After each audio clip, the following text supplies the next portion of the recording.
Good morning, everybody. Welcome back for our Thursday coffee date, reading through the book, A Time to Dance, Chasing Joy in Difficult Seasons. Today, we are reading chapter 17, which is the head bone is connected to the heart bone. You can see this was way back, I think the first time I read through the book when I did a bunch of highlighting, but this chapter has a lot of highlighting from me because even back then, I just really recognized how powerful this chapter is, because this chapter is all about how our thoughts feed into our heart, right? And so Proverbs 4:21 through 22 says, "Fill your thoughts with my words until they penetrate deep into your spirit. Then as you unwrap my words, they will impart true life and radiant health into the very core of your being." So this chapter that we're reading through today, it is really important because it talks about your thoughts. And, I don't know about you guys, but I feel like social media has been a really heavy place lately. I feel like every time I hop on social media, by the time I get done doom scrolling, my heart and my thoughts are so much heavier than they were going in. Good morning. It's just not been an easy place lately for my heart and my spirit. And then you pile on top of that many of us here in the South have been kind of in the middle of a winter storm. So for some of us, that means you lost electricity. For others, it means that it's just been, you've been inside a lot. And I was thinking about this yesterday. I have a very good friend who joined me on my podcast a while back. And one of the things that she really focuses on is how we are a triune being, that we are spirit, soul, and body. And that we need to remember that all three of those things work together. So when we are feeling heavy, like what we are going through right now with just social media is a very difficult place to be in right now. And some of us have been in our home since Friday afternoon. And it's just very easy, number one, for our emotions to start playing on that. Number two, for all the things in social media to start messing with, the way that we think about things. And it's just easy to get wrapped up in this knot. This morning I was thinking about it like, in the laundry, when you get a shoestring that's loose, or when you get a piece of a towel that comes unraveled and it wraps around other parts of your laundry and it wraps it so tight. And I know lately, as I'm looking at social media, like a lot of times these are the emotions that I begin to feel. And I started remembering how my good friend Melissa Flaw, who, like I said, was on my podcast, she would say the winter blues are a real thing. And so you don't just treat it in one way, you treat it in all three ways. So you dig into the word, you spend time with God, right? You also make sure you're being aware of where your thoughts are resting. Like, what are you thinking about? What are you dwelling on? What are you affirming? Because wherever your thoughts lead, that's where your heart will anchor, right? And then she says you also deal with your body. Move your body, get out. If you have to put on a few layers, do that. Put on a few layers. Go for a walk, get outside, get some fresh air. Get off your screen, which a lot of us tend to do when we have days like this. We get on our screen, we doom scroll, or we watch a TV show until we can't take it anymore. And, ultimately that can lead our body and our spirit and our emotions and heart and thoughts to all kind of spiral a bit. So if you're feeling that right now, that heaviness of social media, that heaviness of, of being in a winter storm, if you're in the South, don't just treat it one way. Think about the multiple ways that you could treat your body, your spirit, and your soul to kind of get out of that funk that it could get you into. So say a prayer, spend some time with God. Get out of your doom scrolling, go for a walk, put some layers on, move around. Maybe you have to put on a video that's a workout video and just move your body, even if it's just light moving. Like, get your body moving, get your thoughts out of everything that you're seeing in social media right now, and find your peace. As my mom always reminds me, find your peace. Spend some time with your Father. Move your body, find your peace. So if you guys are feeling kind of the way I'm feeling this morning, I woke up this morning ready to do this chapter. Again, we're doing chapter 17. The head bone is connected to the heart bone. It's all about your thoughts. And again, this couldn't be more timed, better timed, I feel like, than right now. But shoot, I woke up this morning ready to do this chapter. And when I turned the lights on, this is kind of gross. I'm kind of sharing with you guys something that's kind of gross. My dog had thrown up all over my bedroom. And so I'm sitting there and I'm like, am I really going to do this? Am I really going to go read this chapter and like, then come back to cleaning all this up? Like, ew, you know? And immediately my head and my heart went to a different place. And so I just want to remind you guys, like, God is our peace. He does anchor us and hold us when it gets rough, when it gets hard, when social media overwhelms us, when days like this have us trapped indoors. I wish you guys could see the sunrise that's coming up over here on my left. It's probably on my right to you. But, you know, there are beautiful moments ahead, beautiful seasons ahead, beautiful days ahead.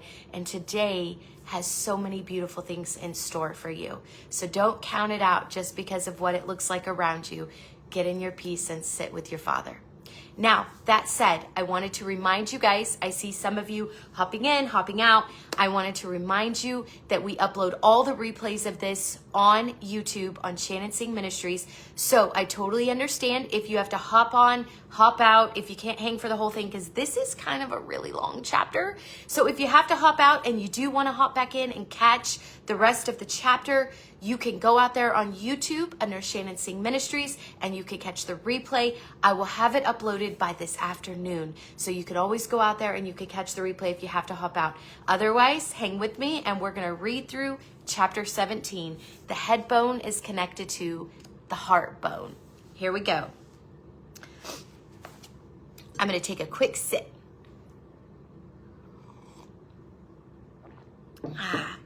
2 summers ago, a friend and I climbed Handy's Peak in the beautiful San Juan Mountains of Colorado. It was my very first 14er, which I know for some of you, you may not know what that is. A 14er is a mountain that is 14,000 feet in elevation or higher. So it was my very first 14er and neither one of us trained. Please don't follow my terrible example. The word intense might be an understatement, but I'll never forget how proud I was as we climbed our way up the mountain. We snapped photos and chatted with other hikers. We even laughed about our inability to breathe enough to laugh. We had some, I'll just call them senior citizens, flying past us on the trail, and we were just so amazed at them. But then we would get to laughing and we couldn't breathe enough to even laugh. It was all very lighthearted and fun. That is, until we rounded a corner and laid our eyes on the last ascent. Once I saw that switchback-filled final stretch, it was like this, but like straight up the mountain, right? My entire perspective changed, and a feeling of heaviness poured over me.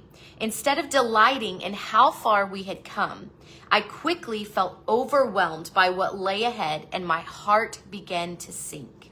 I suddenly grew very, very tired, and each step became increasingly harder than the last. Not just because of the altitude and difficult incline, but also because one painfully important and telling shift. This is it. My brain was now firing off doubt, and my heart was starting to listen. No matter what it is, no matter what you're facing, when your brain starts firing off doubt, your heart listens, it tunes in, and suddenly your feet get heavier. It feels longer. You lose the joy. It doesn't matter if God has you on this incredible journey or if like God has a calling on your heart and you're walking into it and suddenly your brain starts firing off doubt, it doesn't matter if you're running your first marathon or 5K. It doesn't matter if you are doing rehab projects like we're doing in our home. This home is our 5-year farmhouse project.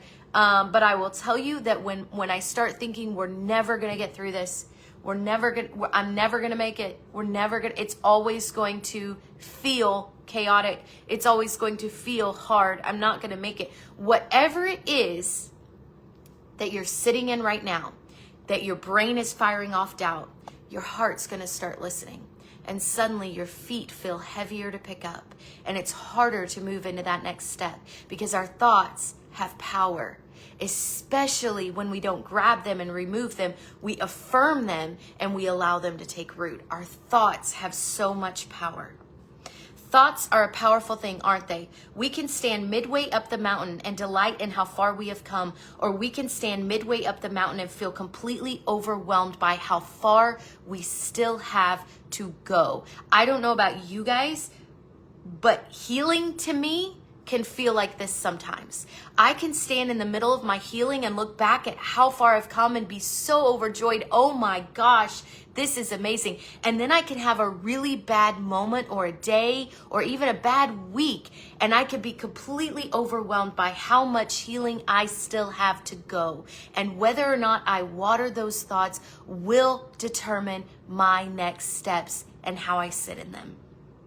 Friends, we can look back at the ground we have covered on our journey to healing and joy, how far He has brought us, and feel absolutely uplifted and excited at the changes that we feel pouring through our hearts. Or we could feel weighed down, overwhelmed, and even defeated by the residue and remnants that He is still working through in our healing today. And how quickly my entire outlook changes when I switch my thoughts, my focus from delighting in how far He has taken me to completely drowning in hopelessness over how far I still have to go. Why? I'll say it again. Because when my brain starts firing off doubt, my heart begins to listen. 2 things that God's been working to connect for me over the past year: my head bone and my heart bone. Changing old patterns, controlling what thoughts I allow to take up residence. Because if they take up space in my mind, if I give them attention and water them, then I know this to be powerfully true. They will absolutely take root in my heart and they will bear fruit, whether good or bad. So think about this in terms of what we were talking about at the beginning of this live. You are flipping through social media and all the stuff you're seeing. You are possibly sitting indoors for, this would be the 4th day, with a storm that keeps you from being able to be out and about. Where are your thoughts? How are you watering, and what fruit will they bear? So that really may make you shift in the way you're thinking. You see, as we will greatly explore in this chapter, my thoughts have the power to allow God's life-giving messages and full outpouring of His joy, peace, hope, and rest to freely flow into my heart, or they can completely bind up, filter, and restrict it from ever deeply rooting in my spirit at all.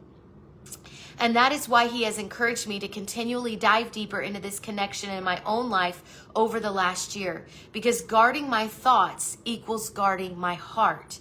Because changing my thought patterns allows the fullness of His outpouring to reach deep into my spirit, and it allows His healing to flow.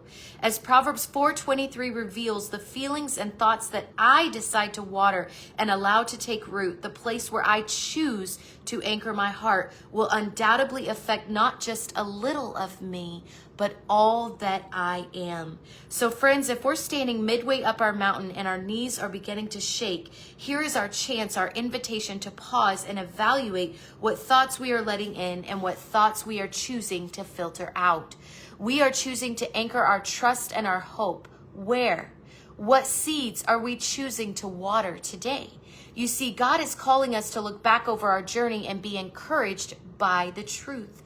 Fear, shame, anger, anxiety, resentment, and unforgiveness are slowly washing off of us. He is walking us through radical healing. You, yes, you are not the same person that started this journey. And although there are still remnants that he is working through in your heart today, in your story today, you have already overcome so much. Chasing joy and chasing healing is a challenging but beautiful journey. And I've come to realize one really important thing in those moments where I feel very overwhelmed. Sometimes we have to look in the rearview mirror to truly appreciate how far he has brought us and allow that truth to encourage our hearts and bring us hope when we're facing the switchback-filled journey ahead. So let's explore that idea a little bit more. The rear view mirror. You guys ready? We often hear the phrase in the rear view mirror as a way to suggest that it's in the past, and usually in the context of implying that we should leave it behind or let it go. But today I want us to look in the rearview mirror, possibly even at some painful times in our lives or at the beginning of this journey, as a way to find strength and courage for the next step forward. We're not trying to resurface the pain, but we are searching for God in the details. And trust me, he was there, holding us, protecting us, carrying us, guiding us. For just a moment, I'm asking you to pause and look back with a different goal in mind. You see, reflection is where we begin the transformation in our hearts from fear of the future to trust in the one who has always held it and who will always hold us. See, the rearview mirror is where we remember who holds our next chapter, the next part of our journey. Because he's always there. He's always in the details. And when we find him there, we realize that he truly does love us immensely and holds us close. And when we reflect on his faithfulness, we can begin to find rest in the truth that he always goes before us to prepare a way. The truth is, I very much believe that it's important to pause and reflect on what God is moving, shifting, and changing in our hearts for 3 very specific reasons that I'm going to go over here. Number 1, encouragement. A pause for reflection is encouraging to my spirit. God may be working through something really hard right now. Maybe he's with you in the forgiveness process. Maybe he's helping you overcome the lies of shame. Or maybe you feel his touch in the painful process of learning to let go. But no matter what he's helping you heal today, no matter what phase of growth you're in, when you reflect on his unwavering presence during every season of the journey, it's encouraging to know that he is always there and we are never on this journey alone. He has faithfully shown us his touches all throughout. Maybe you've been hearing his voice. Maybe you've been seeing his love notes. But one thing is for sure, he is walking you through it and he's holding you, loving you, and providing for you. And here's the key. Focusing on his faithfulness will give you the strength and encouragement to take that next step and then the next. Looping back to the rearview mirror to pause and reflect on his goodness will remind you that he is with you and for you always. Number 2, documentation. A pause for reflection gives me the chance to document his miracles. Ooh, I hope you guys listen to this part because it has been so powerful for me in the journey. Things I would have never remembered if I didn't document. You may think in the moment, wow, this is so powerful. How could I ever forget? But I have had prophetic words. I've had words from God, both that I have documented, and then somewhere down the road, I forget them.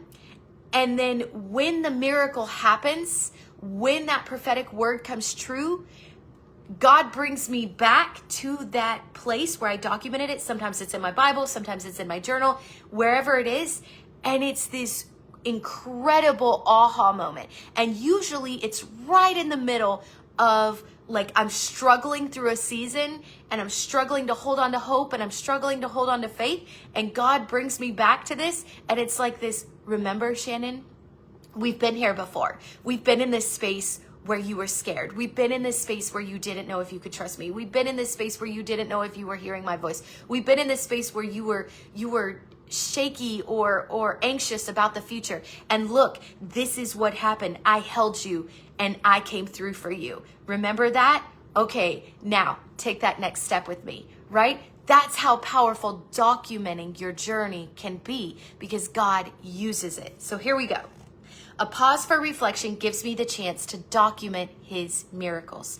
I love this part. Sometimes when we are in the trenches, we can't see the true scale of the miracles that are taking place in our hearts and in our lives. And that is the truth, especially when you're walking through healing, because it's not this point A to point B, boom, we're there. Now, it can be. It absolutely can be. But a lot of times when God walks us through healing, he walks us through, much like he did with me, a step-by-step process where he's healing various parts of me in order to walk me through that healing. So it's a journey. It's a journey. It's a marathon. It's not a sprint, right? And sometimes when we're in the middle of that, we can't see the incredible miracles that God's doing. We can't see how far we've come. But this is where documenting can help, right? So when we pause to reflect, we can see God's hand in so much, and that's when we can document his miracles. I'm a huge believer in documenting the entire process. As I have mentioned before, there are many times when God speaks to me and I jot down his words in my journal. But reflection, that is where the real power hits the paper.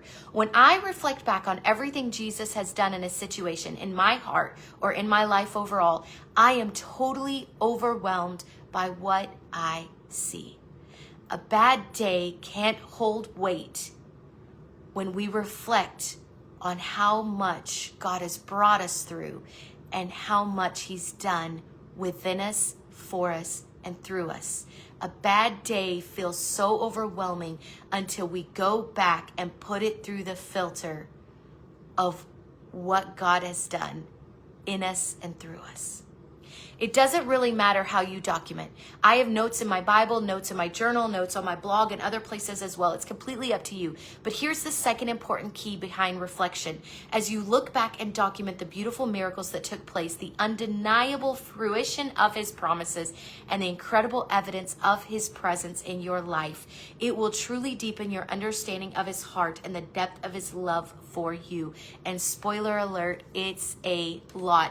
Document those miracles. Document those prophetic words. Document the times God steps into your spirit and speaks something to you. Because as the Bible verse says, it may not be for today, it may be for tomorrow, but he's going to bring that word back into your life, and you're going to have this moment where you realize the goodness of God and how he's always, always with you. Number 3, and for you. Gratitude. A pause for reflection encourages us to be thankful and grateful for his guiding hand all throughout the process, even in the hard. It encourages us to remember to give thanks for the blessings that he is pouring out in our lives. You see, I know that it can be difficult to feel him or see him through the sheets of rain that you may be experiencing today. But if we take the time to reflect on his faithfulness and his goodness, we will be reminded that he never leaves us to face the darkness, the wilderness, or even the bathroom floor without him. He is always there in the big and the small, in the seen and in the unseen, blessing you and guiding you. So how does the rear view mirror help our head bone and our heart bone to join forces, to commit to an action plan together in this difficult season that we are facing? Easy, actually. As we reflect on his presence during our darkest seasons, we suddenly realize that he truly is the God who shows up, the God who stays, and the God who delivers. And he is the God who will never, ever abandon us or fail us in any storm. And that revelation alone was the key for me.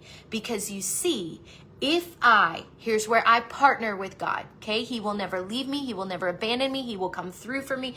Here's where I reach out, take his hand, and partner with him.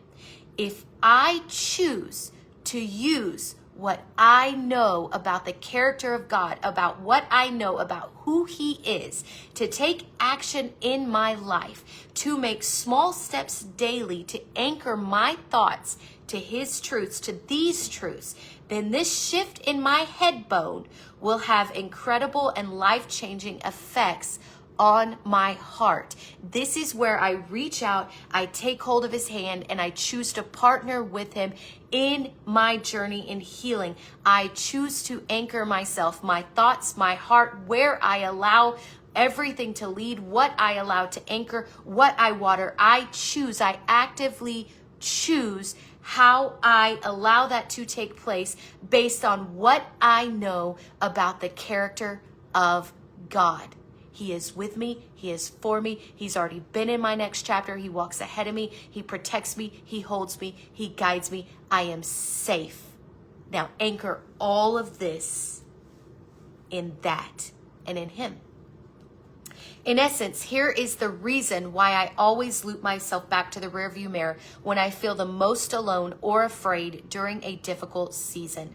Reflection leads to clarity and an understanding of his presence, his touch, and his love in all situations and at all times.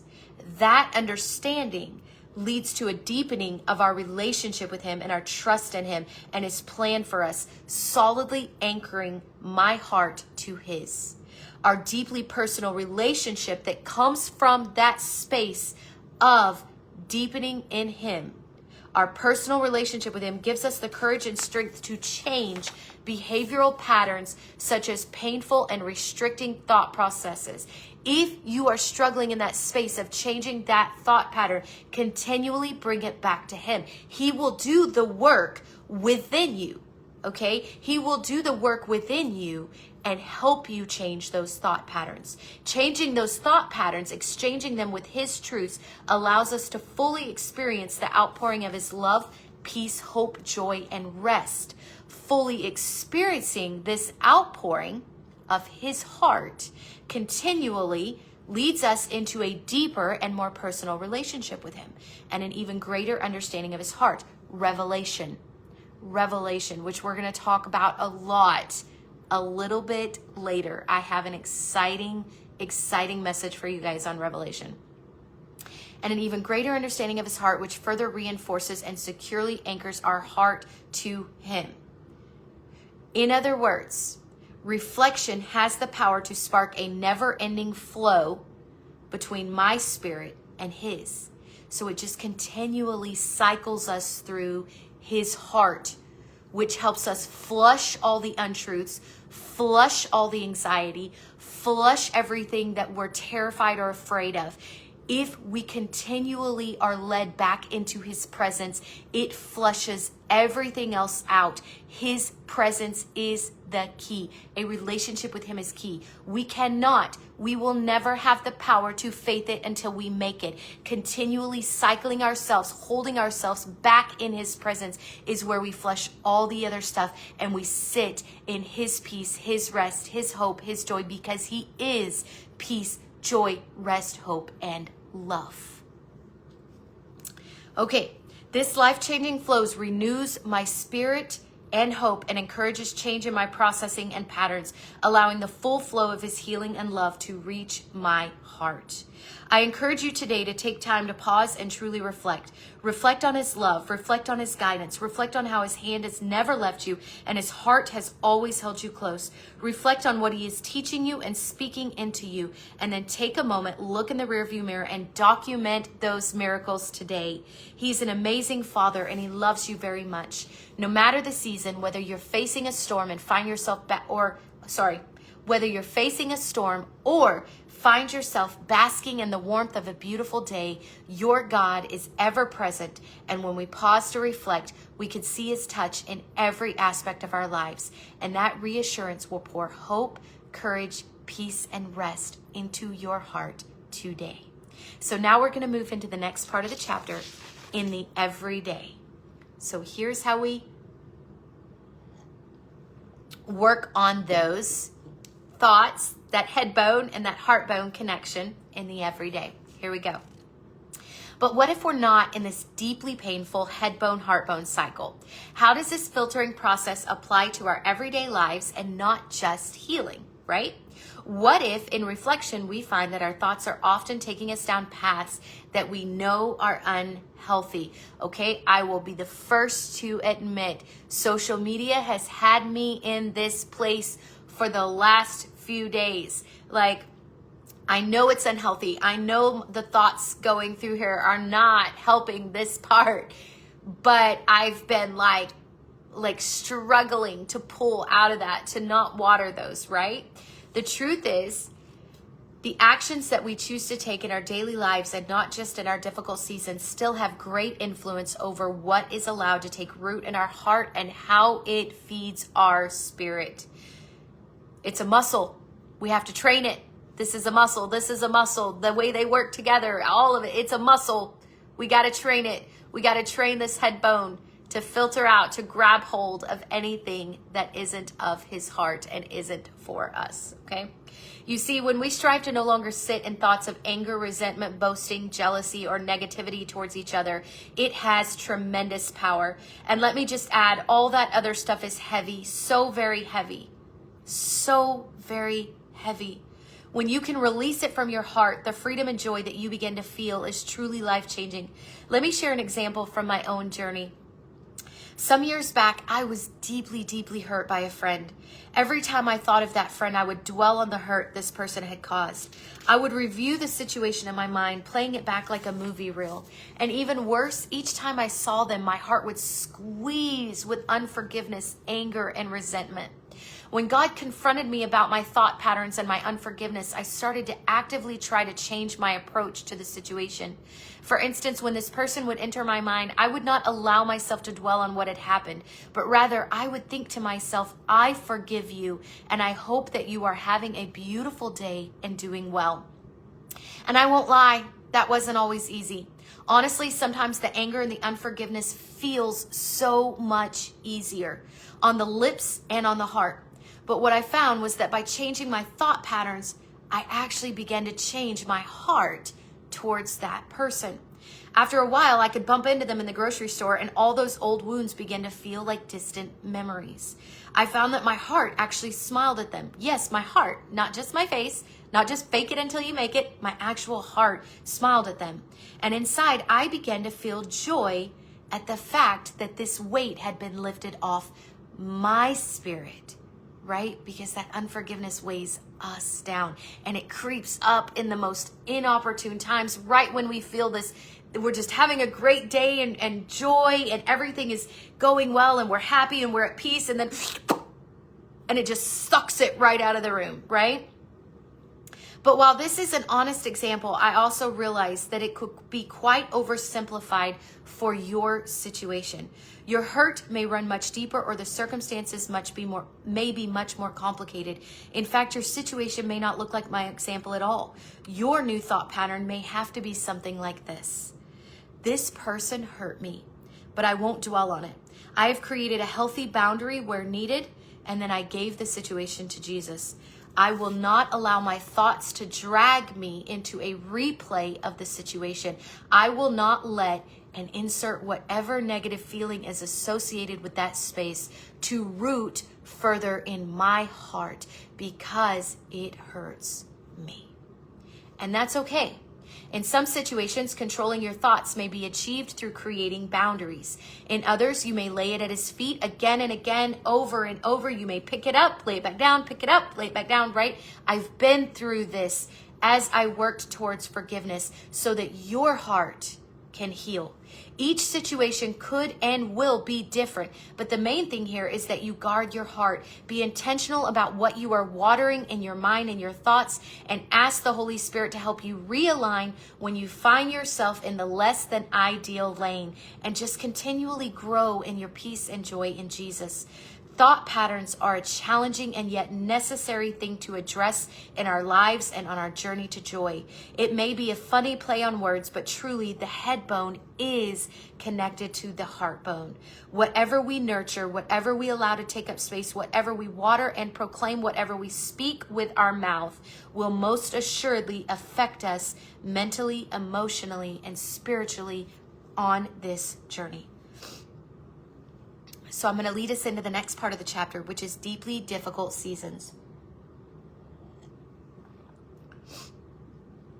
But what if reflection, though powerful and reassuring, just isn't enough to calm my debilitating thoughts of fear, anxiety, and hopelessness? What if I'm facing a deeply difficult season and I'm staring at my mountain, feeling completely overwhelmed? And what if capturing those thoughts before they spiral my broken heart into defeat just feels absolutely impossible? The truth is, it was often during my most difficult season when my head bone and my heart bone, let me back up that. The truth is, it was often during my most difficult seasons when my head bone and my willpower to protect my heart bone would clash in a painful, ugly, and soul-crushing battle.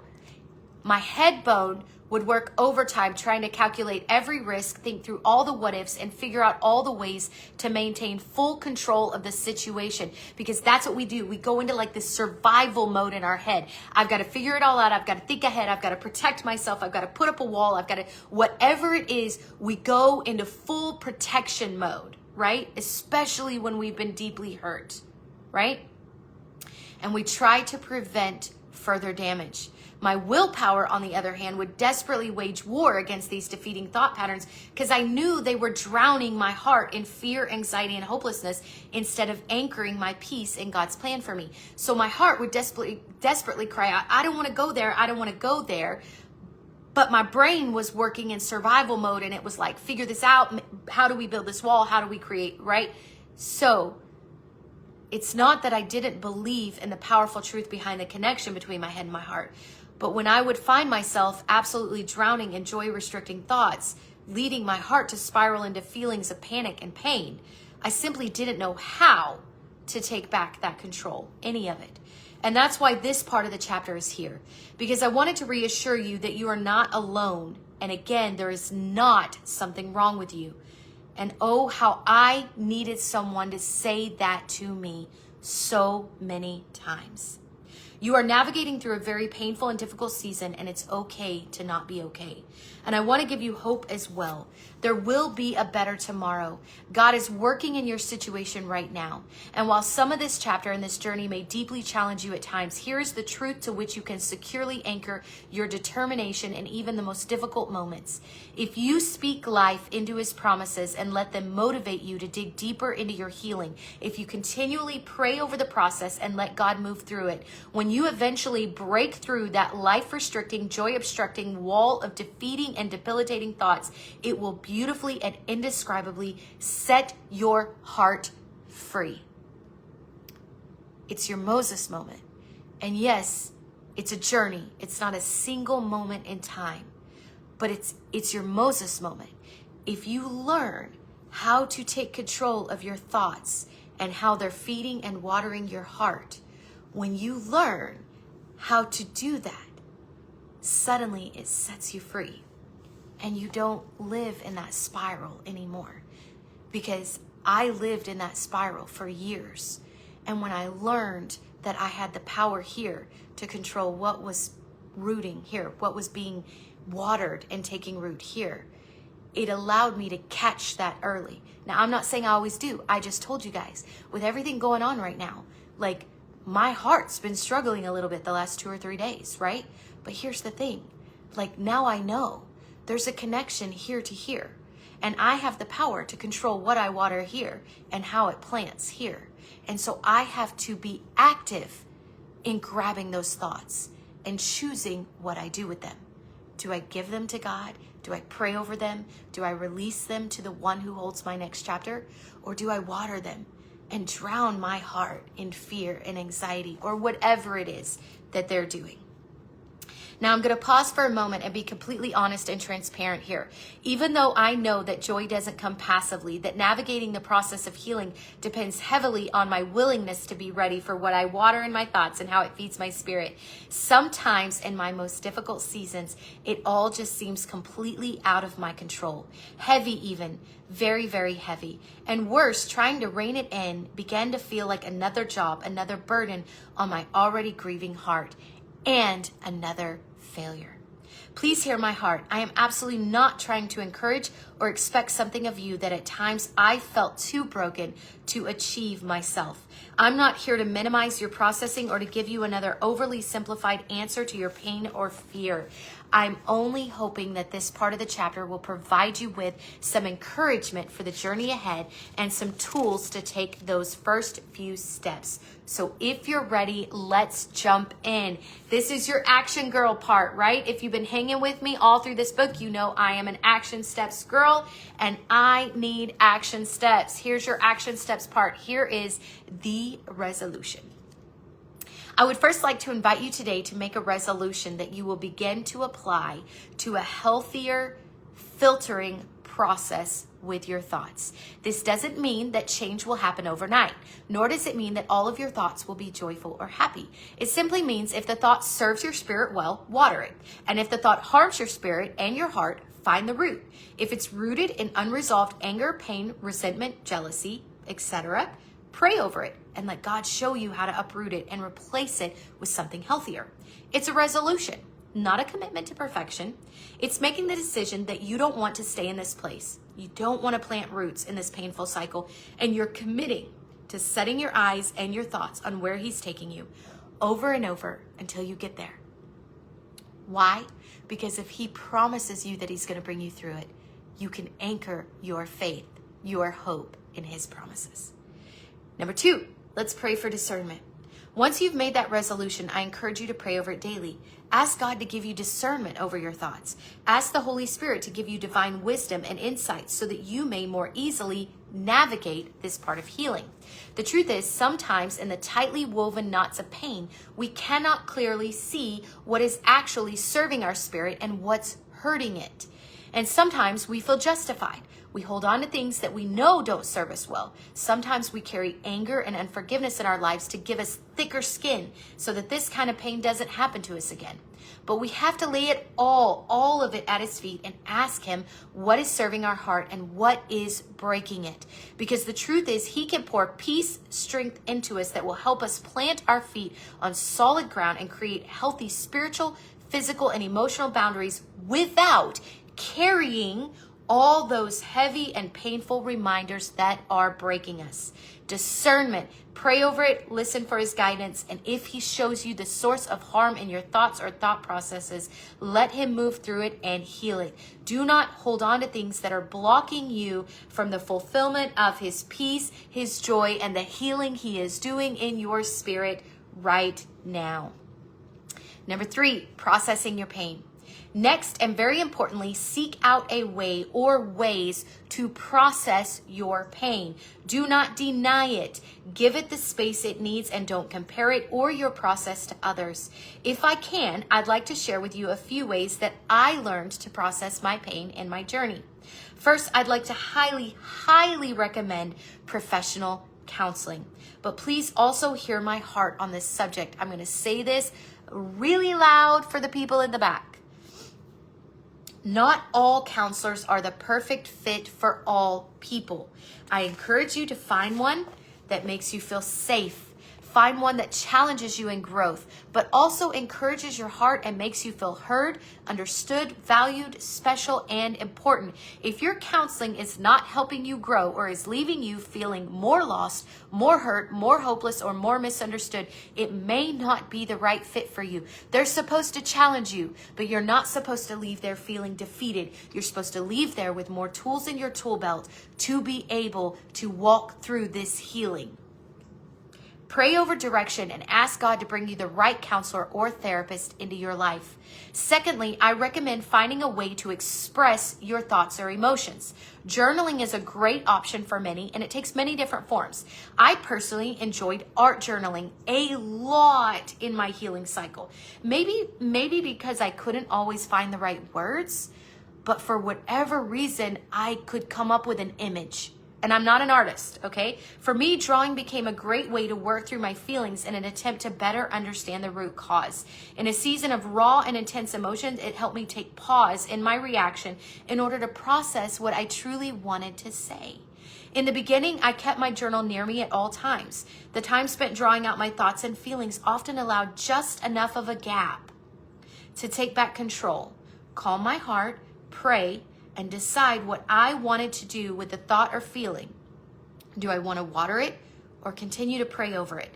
And then I would resume my day accordingly. But finding a healthy way to express or work through your thoughts and emotions can take many different forms. Exercise, art, writing, dancing, music, walking, and running are all great ways to take pause. Finding what works for you is definitely the key. So in my art journaling, it was very powerful, but I'm not much of an artist. So what I would do is if I had an image in my mind of how something felt, I would then go on my phone and I would go, show me how to draw, okay? Some of these are deeply, deeply personal, and so I wouldn't necessarily share them with you. But show me how to draw this. And then I would go out there and I would take the time to step by step follow it. It didn't matter if it looked good. It didn't matter if it looked horrible. I would step by step draw it.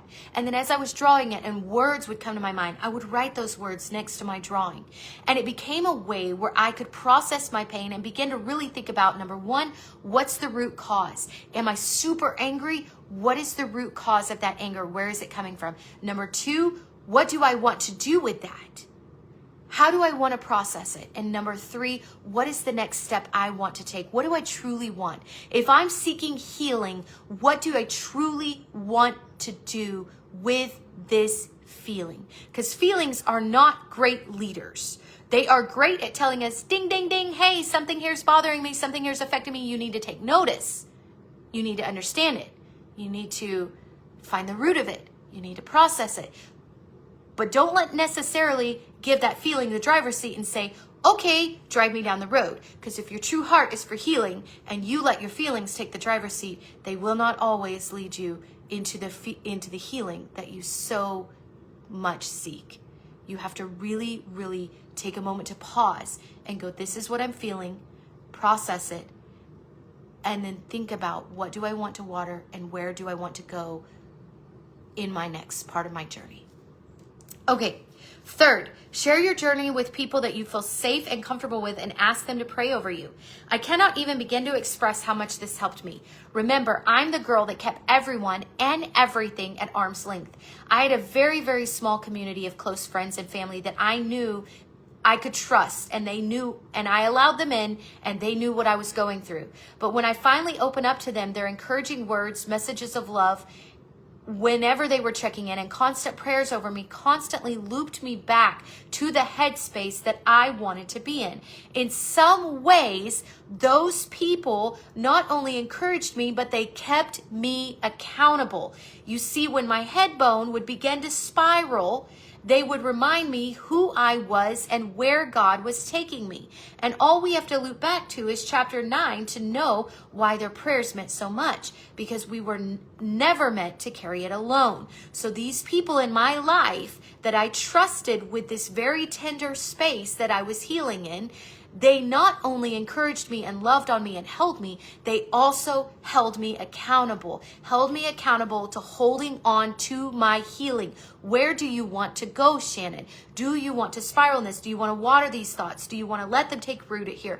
Do you want to allow these feelings the driver's seat? Or do you want to truly walk into healing? Those people, it's so important that they hold you accountable. In love, yes, they're holding you accountable because they love you too much to watch you spiral into that hole again. But it is so important that they hold you accountable, because you won't always know when you are doing that. You won't always recognize it. You won't always pick up on it.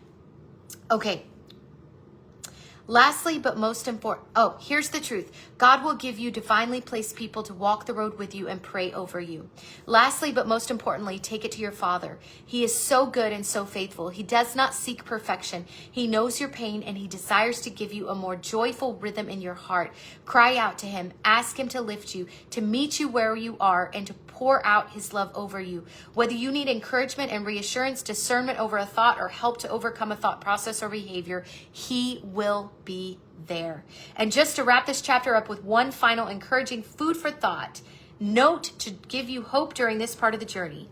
When I know that I'll never be alone, that he will never leave me, abandon me, or fail me, I suddenly feel safe and I can find rest. When I know that he believes in me, cares for me, loves me, and is truly for me and has already equipped me, I suddenly feel stronger and I can find courage. When I realize that he is the God who shows up, the God who stays, the God who holds me through even the roughest storms, I suddenly feel the fear and anxiety begin to melt away, replaced by his peace. And when I realize the true depth of his love for me, I suddenly find myself able to face tomorrow, to face my next chapter, even in the storms, because I know that any journey or path that he lays before me is literally littered with his blessings, and best of all, will be walked hand in hand with him.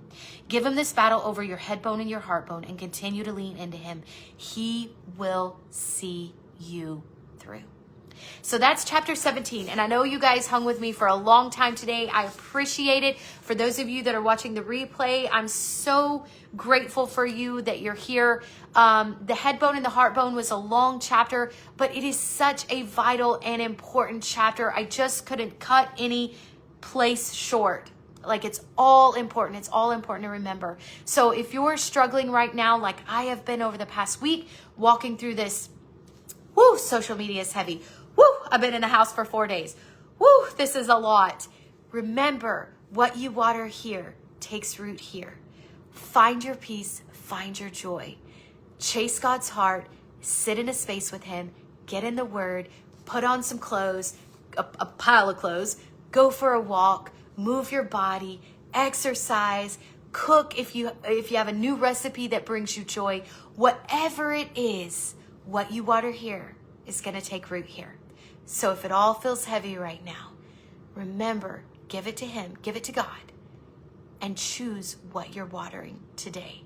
Then walk it out. Now, Thursday, we're going to dive into chapter 18.